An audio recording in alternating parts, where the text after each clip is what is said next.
Hi everyone, in today's tutorial we are going to model a 2x4 Lego brick. To do this we are going to use the mechanical drawing that I created. You can also use the mechanical drawing that you created. We'll use these values and they're all in millimeters because Legos are European. So let's get started. We're going to learn some new features and some new things that are definitely going to up your Fusion game. All right, so I'm here in a new Fusion file and I named it Lego Brick Video. You should create a file and save it in your student folder. All right, I'm going to follow the first rule of Fusion, which is to create a new component for every single piece. I'm going to create my component and I'm just going to call it brick. I like to use all caps for my components so they're easy to find in my browser. All right, now my brick component is activated and everything I do right now is going to be included in this folder. All right, so now I'm going to make a sketch and I'm going to click here to select the plane I want to use. All right, so let's go back to our drawing dimensions. We can see that the overall dimensions of a Lego are 31.8 by 15.8 millimeters. So that's what I'm going to use. I like to use the center rectangles. You don't have to, but it's kind of nice because it centers it on the origin. So what do we say, 15.8 by 31.8? I need to check those values before moving on. 15.8, 31.8. All right, got it. So that's going to be it for this sketch. That's all I'm going to do right here. So now I'm going to close this and I'm going to extrude it. And I can see that the height of a Lego brick is 9.6 millimeters. So let's finish the sketch. It flips back to home view. I might want to zoom in a little bit more. And I'm going to extrude this. So it is 9.6 millimeters. There we go. All right, this is looking good. So the top pieces, these circular features, those are called the studs. So notice that they're in a pattern, so it would make a lot of sense for us to use a circular pattern for those. One thing I could see from my mechanical drawing is that the diameter is 4.8, and then the starting point is 3.9 by 3.8 millimeters from that corner right there. All right, so let's start with that. I'm going to go to my brick. I'm going to create a new sketch on that top surface. I'm going to start dragging out a circle, and I think that was 4.8. And I'm going to click. Let me check that. I keep forgetting what the values are. Okay, 4.8. That's good. So now I'm gonna use the dimension tool to make this 3.9 millimeters from the edge, from that corner, and then 3.8 millimeters in the vertical direction. So dimension tool's right here. I'm gonna click on the center, click on the side, and I'm gonna set this to 3.9. Enter. Now again, I'm gonna click here on this top edge and set this to 3.8. Enter. There we go. All right, I'm going to push escape to escape from using the dimension tool. And now we will use our pattern, our rectangular pattern. So we're going to make 4 going across horizontally and 2 in the vertical direction. So one thing we're going to need to do is figure out the spacing. I can see here that the 8 millimeters is the spacing between each one. And 8.1 millimeters in this direction. All right. So let's go to Create, Rectangular Pattern. I'm going to select my object, and it says OK.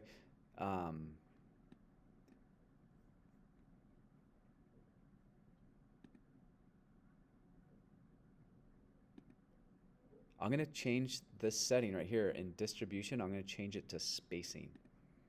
right? And what that's going to allow me to do is say that, okay, since it's negative, I'm going to make this -8 and 4. And so the spacing between each one is going to be negative. It's going to be 8 millimeters. The reason it made it negative was because it was considering to the left to be the positive direction. That means to the right is the negative direction. Now I'm going to start dragging this down and see here, again, for the vertical direction, it says one direction. I'm going to change it. No, I do want that. I want to change. I don't think I need to change the spacing again. So I'm going to change this to 8.1. I'm going to change this to 2. And there we go. All right, I'm going to hit OK. And I'm going to finish the sketch. And now I'm going to extrude these studs. So the studs are 1.8 millimeters tall.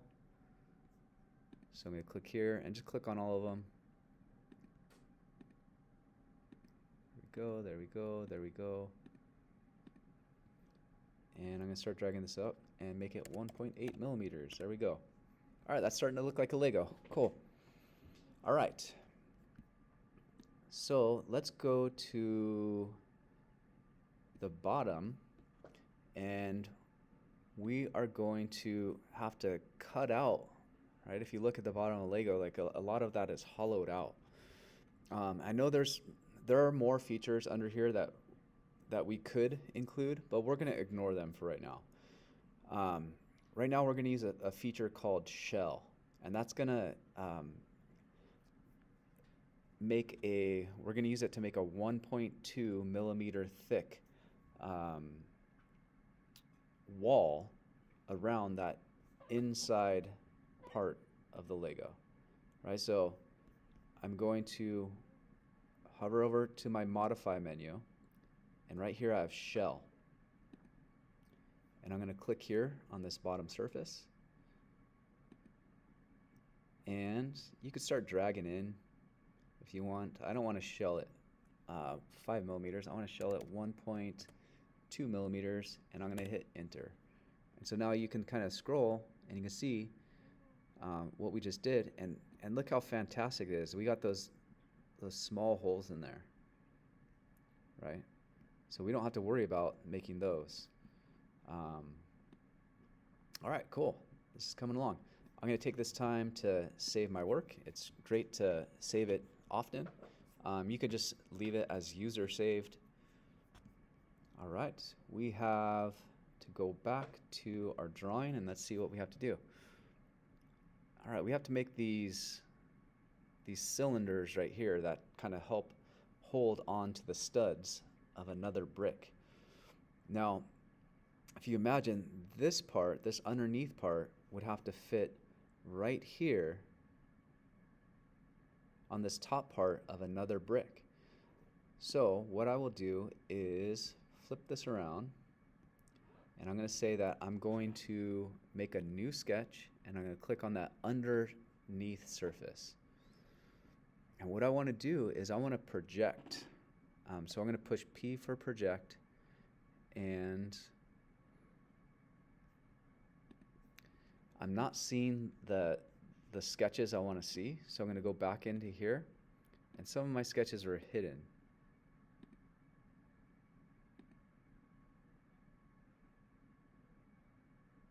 So this sketch right here, it's my second sketch, shows the circumference of those studs, and that's what I want.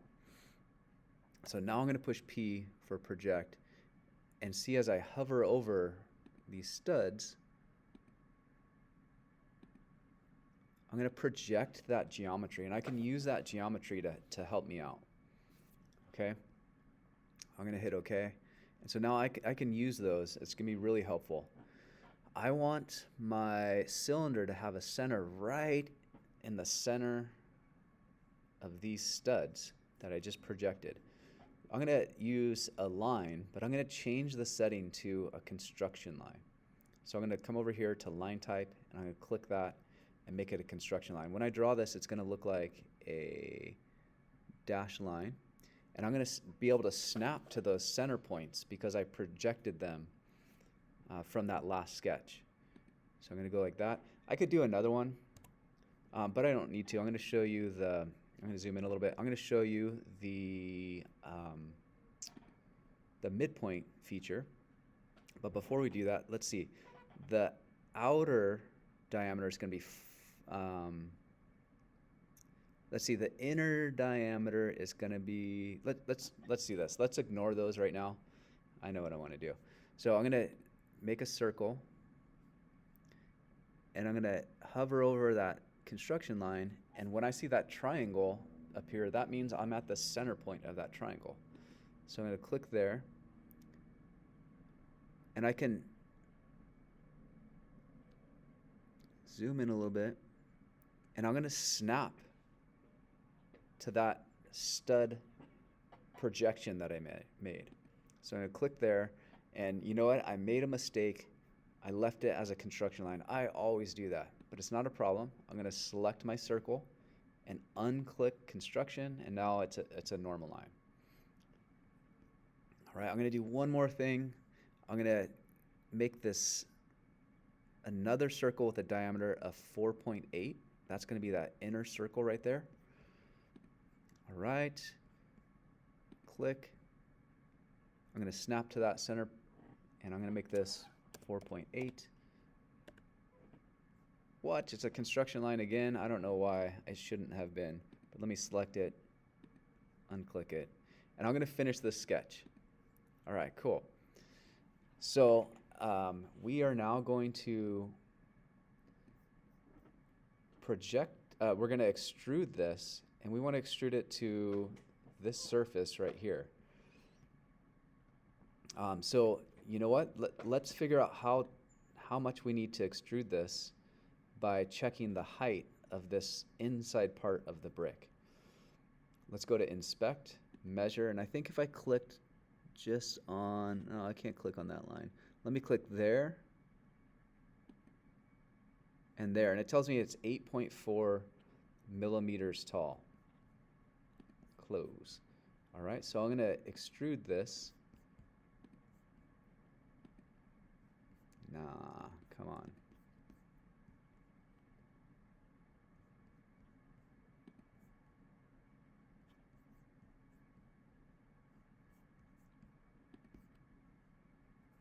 What's going on here?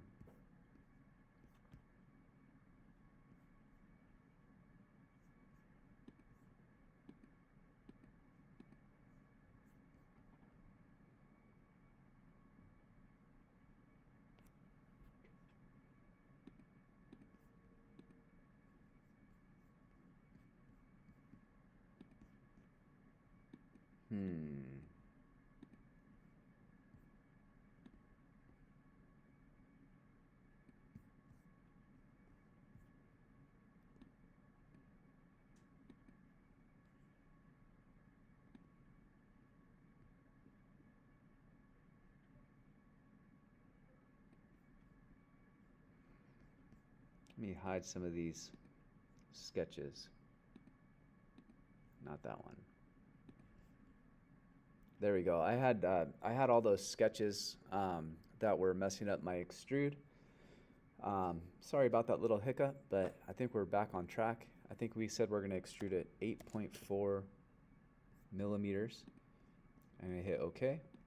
And so I could kind of hover around, and I could see that, yeah, that looks to be the right height. All right. So I'm going to create a pattern with this one again. But it's going to be a little bit different. I'm going to go create a pattern. And instead of bodies right here, I'm going to change it to feature. And I could select this now. And I want to select the axis that I want to move it along. So I want to move it along that long axis right there. I'm going to start dragging this. And I don't want to use the extend. I want to use the spacing again. I think we want to go 8 millimeters. And that should be in the center. Yep, there we go. I'm going to hit OK. I'm going to go back here and hit save. I think we're almost done. There are gray Legos, but it might be nice to give it a different color. You can hit A for appearance. You might need to download some of these. I'm going to go to paint or plastic. It doesn't really matter. It's just aesthetics. I'm going to go to paint. Let me see. Glossy paint maybe. Use glossy red. All right, I like it. There we go. So now we have modeled a Lego brick in Fusion. Now what we're going to do is learn how to create mechanical drawings from this model that we just created in Fusion. All right, I hope that was a good learning experience, and I'll see you in the next video. Oh, save and